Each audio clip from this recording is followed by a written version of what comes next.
Нов граничен премин и развој на економијата во пограничните места договорија Бугарија и Македонија на првиот состанок на заедничката работна група за развој на програмата за прекугранична соработка Интерек меѓу двете земји за периодот 2021-2027 година, што се одржа во Бугарското министерство за регионален развој и јавни работи.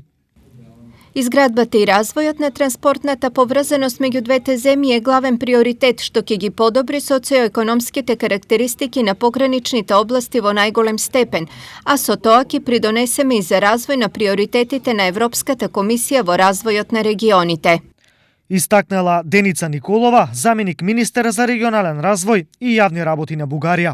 Финансирањето во рамките на програмата предвидува или изградба на граничен премин Клепало кај Струмјани или продолжување на граничниот премин Логодаш меѓу Станке, Лисичково и Делчево.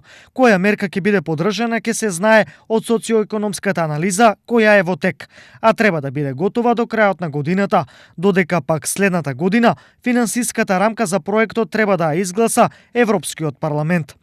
Во меѓувреме, од бугарската страна најавуваат и комплетна реконструкција на граничниот премин кај Делчево од нивна страна.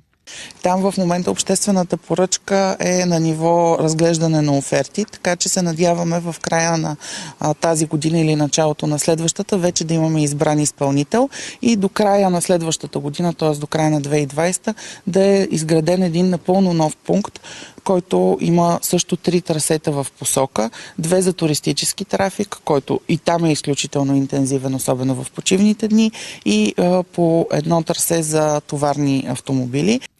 Работната група воведува некои иновации во рамките на програмата, пред се да се намалат административните формалности, како што се намалување на контролните нивоа, роковите за одобрување на проектот, контролите за спроведување на проектот и слично.